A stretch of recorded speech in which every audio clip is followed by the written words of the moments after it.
Okay, guys, couple of announcements. First and foremost, my name is William Bootsy Blandon. I want to deeply apologize to that person that tried to hit me in the inbox. If I remember, I'll send a link to this video and I'll email it to you. If I remember, um, you were trying to explain how they can get money back for that Z-Tegrity situation, the $5,000 black table situation. If you don't know about it, I'm sorry, but you were trying to tell me how to take care of that, and for some reason I thought you were trying to blame me for something Troy did or something like that. I'll be smoking that stuff, man. I'm sorry, but I'll send you a link to this video if I remember. Good news for those of you who've been following my journey for some time now. They actually found my brother. This is the middle brother. I still talk to the youngest, but this is the middle brother, the one who thinks he's the oldest. He just like disappeared after our failed business, and we lost everything. He just vanished.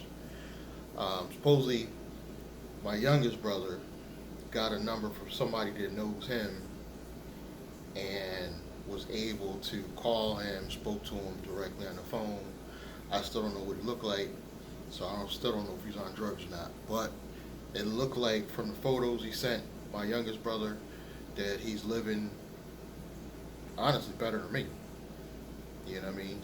And supposedly he's doing good money wise, so that's a plus if he's doing better than me. Because I'll be honest with you guys, I was feeling guilty because I had a failed business with this brother, and I felt like he blamed me for it, and I felt like that's what sparked him to just disappear. You know what I mean? That's how I felt. But that nigga's found. We good. If you want to see me, if you don't want to see me, I really just wanted to know the nigga's still alive, so I'm good. What else? I'm still promoting my software business heavily. Links below. MWR Financial is my number one. And some of y'all been like, I don't know if you're playing games with me.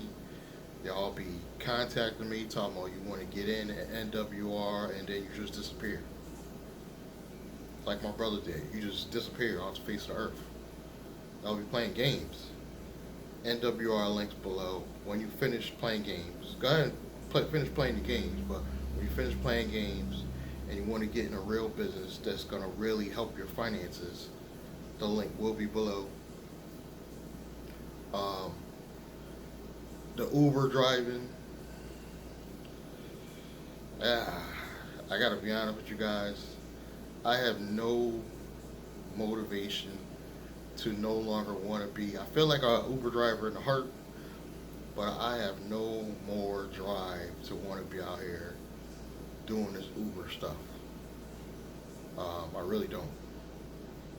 So I've got some plan. Y'all know me. I got some plans that can bring in some money, so I can almost Uber just a little bit, or even not at all.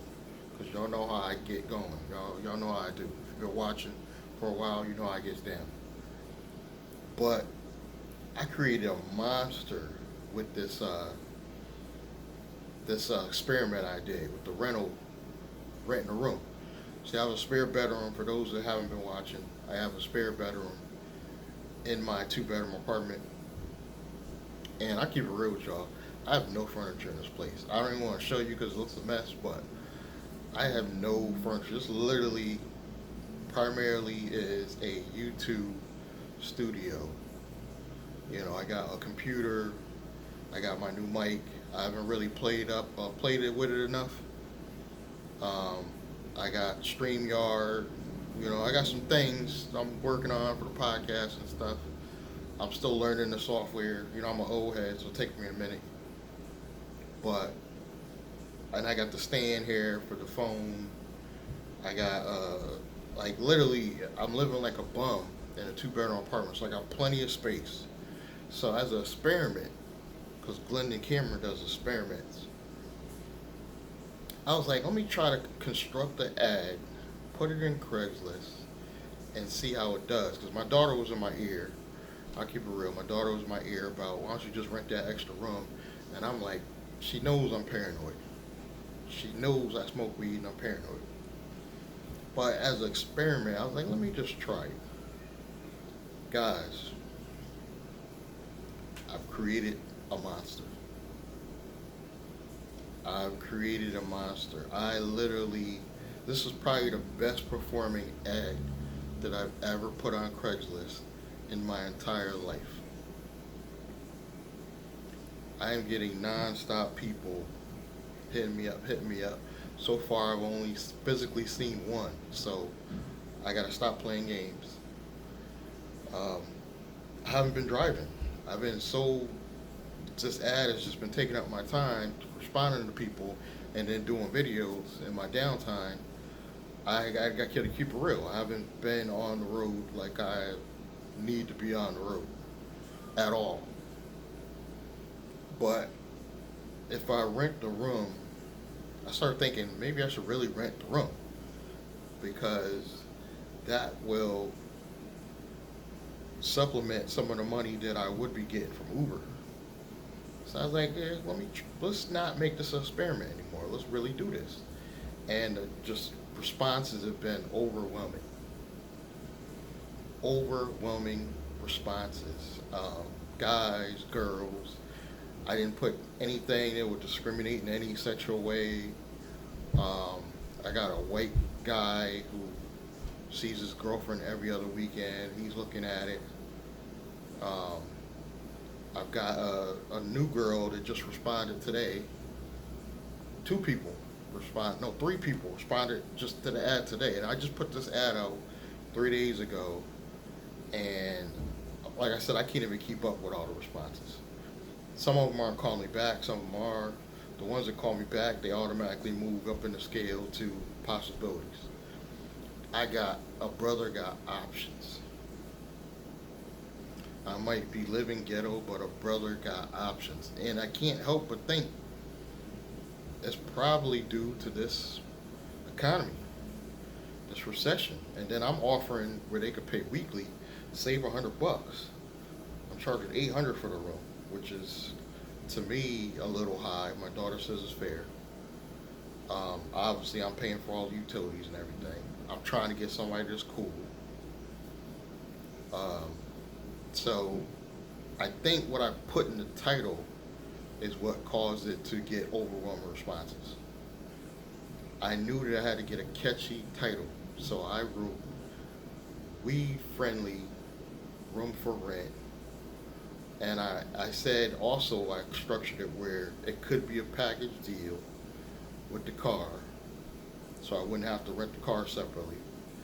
But I started thinking today, I was like, if I rent this room and then I rent the car out separately, I wouldn't make enough to cover my expenses in the apartment.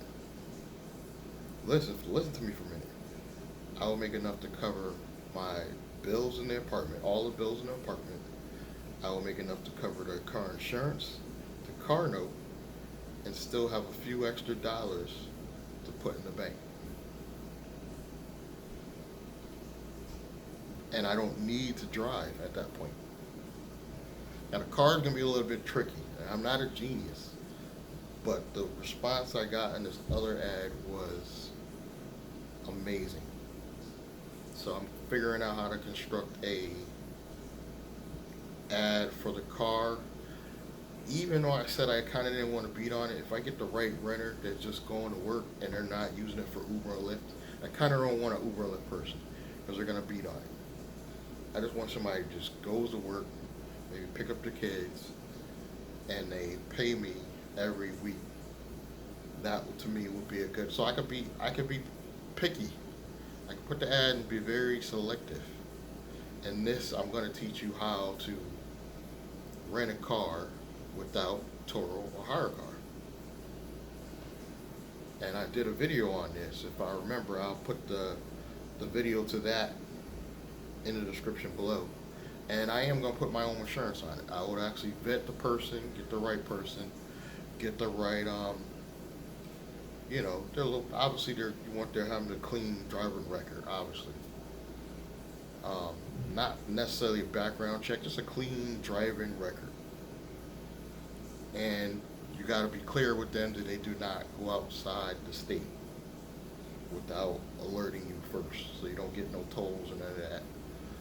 And you cover their insurance. If you give her a lower amount and offer them to cover their own insurance, and then you offer a higher amount, and then I'll cover the insurance. So if you want them magical numbers, email me. I'll give you those numbers. But I'm not a genius, but the responses I got from the ad guys, I literally can be choosy on who I select. So I'm actually, because I don't trust Craigslist, everybody's a scammer, I actually am physically going to meet the people. Get a good vibe, because I'm not bringing nobody in here and I don't have a good vibe, and, they might not pay me. So the only thing I'm trying to do is avoid doing a new lease with the landlord. If she catches me out, she's going to make me do a new lease. But it'll be at least a month or two before she catches me out. And as long as I have the money set aside, be in there. I'm a hustler, guys. It's just how I do. I just can't live life like normal no more. I can't live life like in that rat race out there on the road. Y'all done told me it was a rat race like that in Uber and Lyft. I got out there one day and I was like, I can't. And I just got the car fixed. I had a hood latch problem. Not a hood latch problem, but it was a sensor saying the hood was open. It wasn't really open. Finally got that fixed. And the car is running good. But I really don't want I don't want to rent it to somebody that's going to wear and tear. I just want somebody that's going to literally go to work, come home, let me get it 2 days a week. They take it for 5. Hit me in the comments, tell me what you think. That's what's going on so far.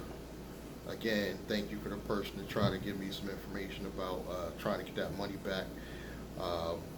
I really got to go back and read it, but I think he was trying to say somewhere you can get it back in your taxes. You can write it off as a business expense. I think that's what he was trying to say. Thank you very much. Everybody, subscribe, like, comment, click that bell icon. Links are below, and I'll see you guys next time.